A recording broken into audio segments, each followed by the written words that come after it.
Anzac Day yesterday was a day we were called upon to reflect. It's a very appropriate day to reflect, and we reflect mainly, most specifically, on the sacrifice and nobility of those men and women who gave everything of value to themselves for freedom, for our freedom.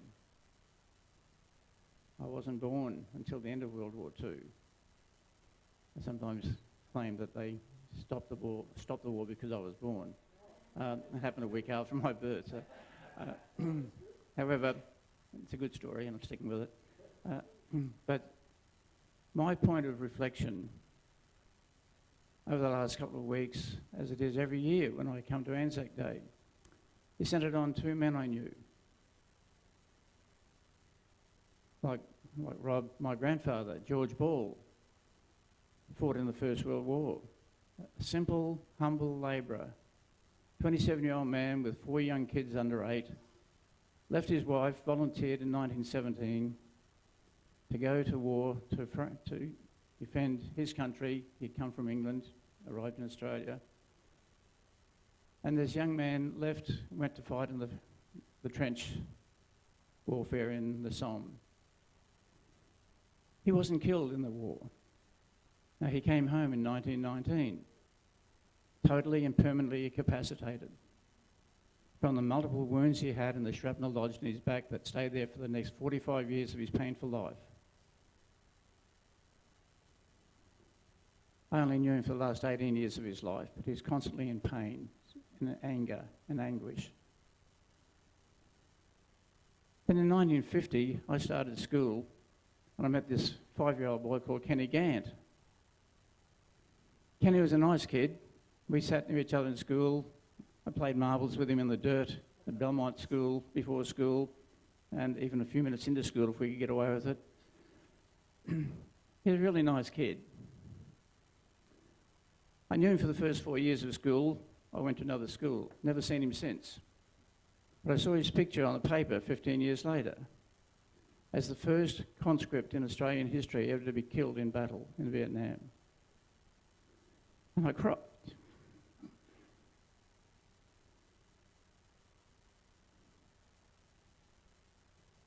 These two men epitomised the sacrifice. One gave his life at the age of 21. The other died an excruciating life of pain for 45 years. They both sacrificed everything for a noble cause. The word sacrifice is a dominant theme throughout the Bible, and I want us to have some reflections on sacrifice as it means today for us. But first, let's look at the Bible. We see sacrifice defined as being to set apart, to yield, to give over totally, something of great value in the name of a higher cause. Sacrifice is more than just working hard. It's more than just giving something occasionally to a good cause. They are good deeds, worthy of note and worthy of praise, but they're not sacrifice. It's not giving from our spare stuff, our spare cash, our leftover clothes, even spending a few hours every week on hampers because it's a good thing to do. They're all really good things to do, but they're not really sacrifice. Sacrifice involves loss, a real sense of loss of something that is of great value and something where the loss is felt at a deeply significant level. And so in the Bible, we see in the Old Testament, there are a number of sacrifices that they're right through the Old Testament. But the go-to chapters to get a summary of Old Testament sacrificials is Leviticus chapters 1 to 5. In each of those chapters, it systematically details the substance and the form of the sacrifices, and there are 5 of them. I'm not going to go into each one in detail, just to give a brief, quick glance. There's the burnt offering in chapter 1. As we read, "Speak to the sons of Israel and say to them, when any man of you brings an offering to the Lord, you shall bring your offering of animals from the herd or the flock. If his offering is a burnt offering from the herd, he shall offer it a male without defect. He shall offer it at the doorway of the tent of meeting, that he may accept it before the Lord." Not just an old milker that's past its prime, not a crippled animal, not a diseased sheep, but the prized value, the prized animal of your flock, of your herd. And so this was to be burnt in total, completely consumed as a total consecration to the Lord. Entire surrender and consecration to God of a prized living animal. The grain offering in chapter 2. Now, when anyone presents a grain offering, it shall be a fine flour, shall pour oil on it and put frankincense on it. He'll take it from his handful of its fine flour and of its oil and its frankincense. The priest shall offer it up and smoke as a memorial portion on the altar, an offering of fire by a soothing aroma to the Lord. This idea of a soothing aroma pervades the sacrifices of the Old Testament. And this again was often done as an act of thanksgiving and joyous thanksgiving for the provisions of God. And it was celebrated. It was a fine day of great celebration. But what burnt offerings and the grain offerings, the two forms and the substance of what's sacrificed listed there. And they have something in common. They all had to be the prized animal, the cream of the crop, not the rubbish stuff, not the leftover stuff, but the best you have to offer to the Lord as a gift worthy of him, and in so doing to become acceptable to God. Well, that's the form, but Leviticus 3, 4, 5 then details the purposes. First, there is the peace offering.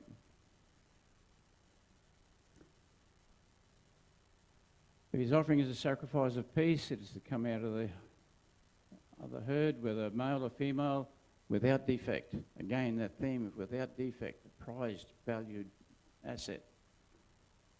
Remembering that the animals, the crops, they were really the money in the bank assets.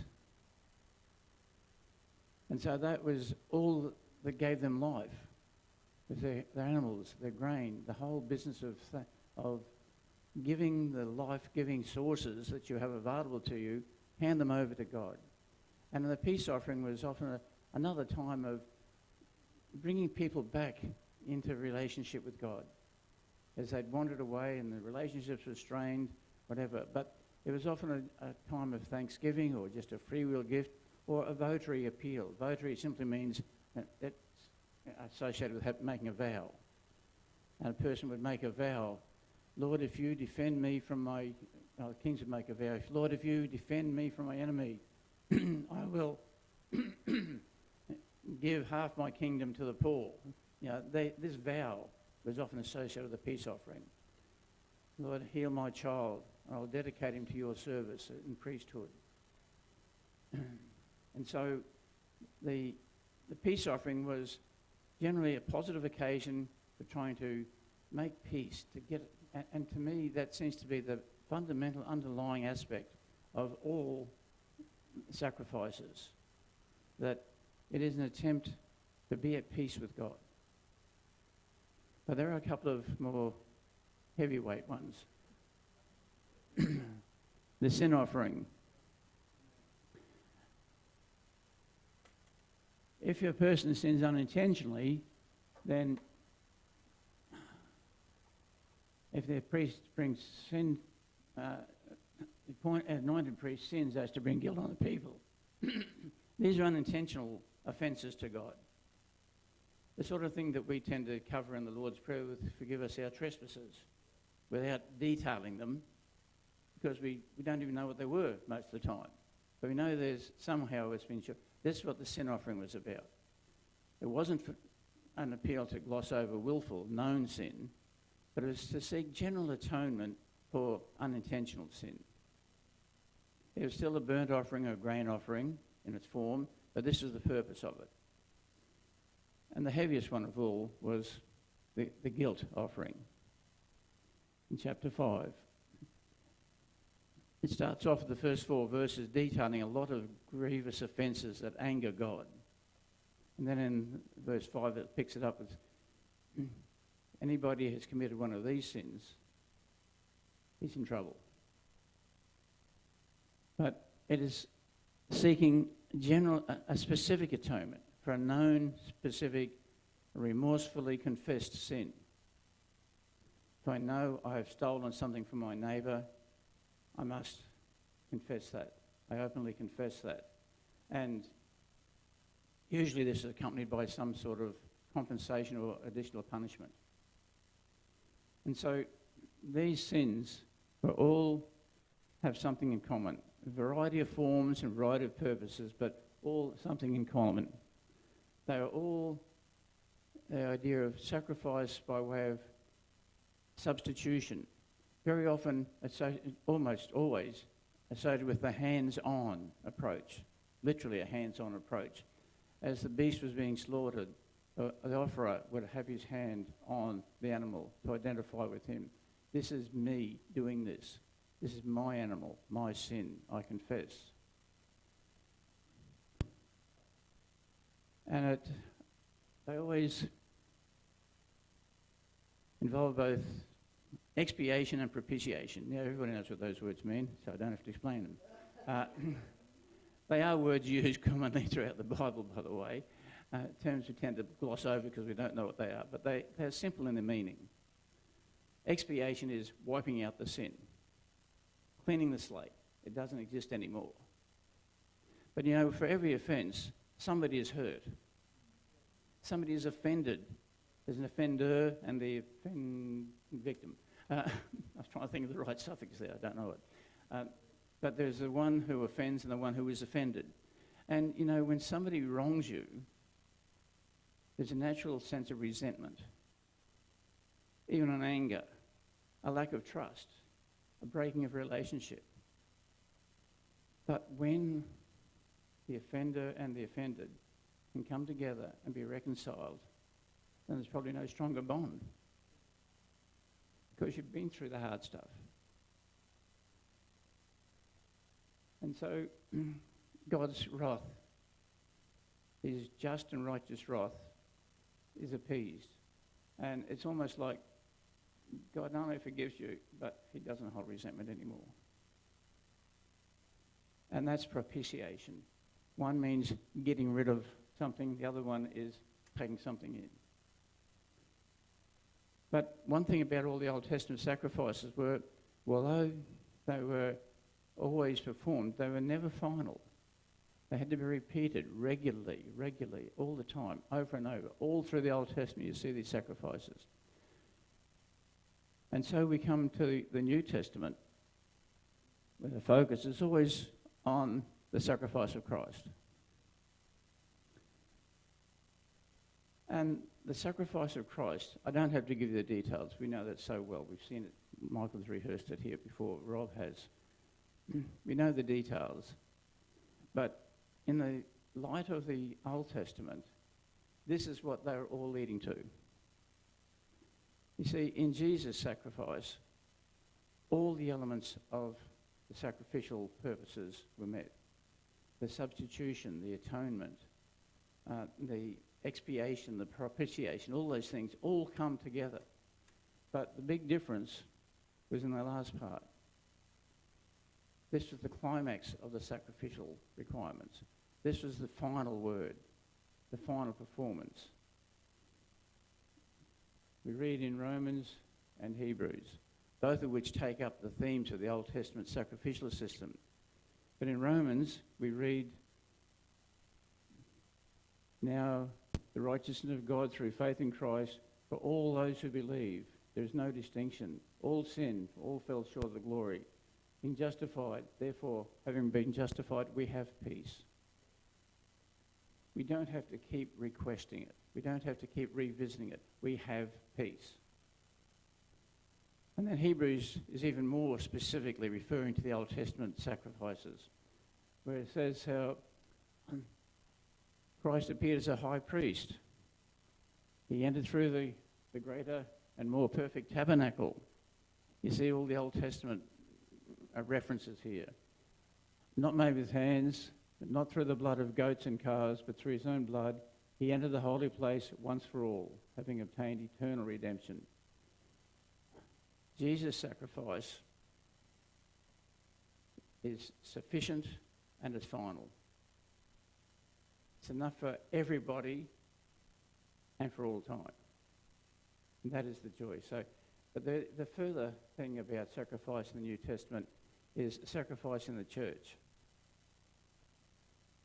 And this is the text that I want to leave us with today. That there is a command.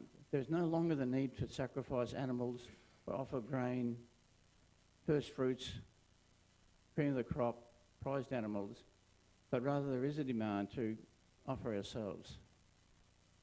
Not as a sacrifice to die, but a sacrifice to keep living. Therefore I urge you, brethren, by the mercies of God, to present your bodies a living and holy sacrifice.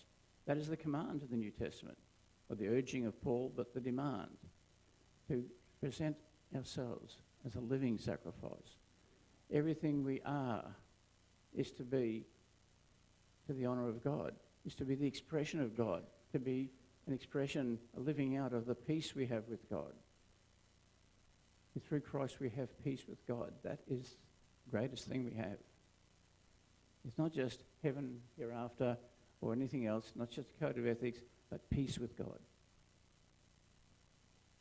Peace is the great thing that the whole world desires and needs.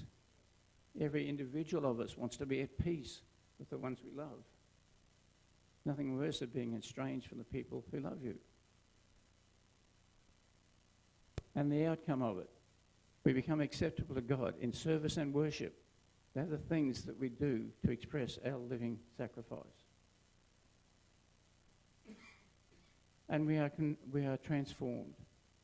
Transformation is not just a magical, mysterious, whoa, I don't recognise that person anymore, but it is a taking on of the nature and the personhood of God and Christ himself within our being.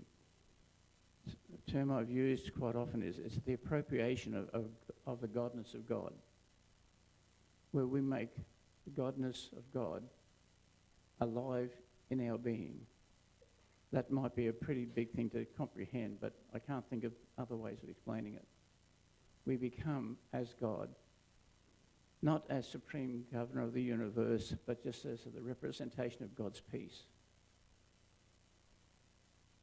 Acceptable to God, not being conformed to the world, but transformed, that we may prove what the will of God is.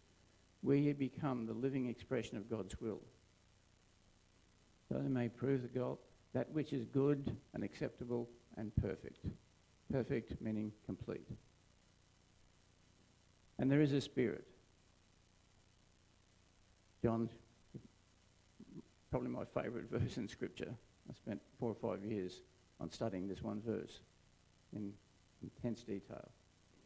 God is spirit. Those who worship him must worship in spirit and truth. Spirit and truth are not two separate things. They're part of the same composite thing. To worship God in truth is to worship him by absorbing the Spirit of God in our lives. The challenge is there. People, are we presenting our lives as a living and holy sacrifice to God? Is our offering to God acceptable to God? Or are we giving him the bits that are left over? The bits we don't need anymore? The bits we can do without? Or is it the very best of who and what we are? Not just what we have, but what we are. Do I have a talent that I've used freely through my life, but no, I'm too tired now, I don't want to do it in the church? Is there a need that I could fill if I took the effort? Nah. There are plenty of other people to do that. No, don't give God the leftovers. Give him the best, the cream of your crop. I want to ask you a question now, and I want to pause for a moment when I do present the question. I want you to answer it. I want you to think and answer it for yourself. Not to me, not out loud, just for yourself. Take a moment now to think, what do I value most in life?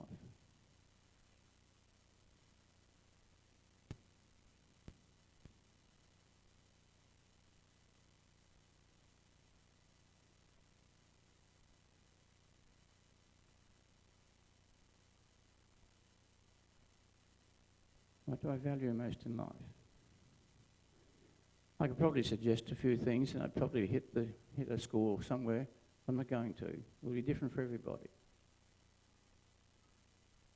But is that thing that I value most, that asset, that person, that pathway I'm on, is that being totally dedicated to God? Is it an expression of God's perfect will?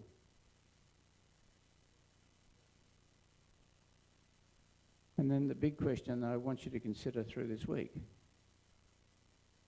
I hope you do. What do I need to do to have my life fully consecrated to God?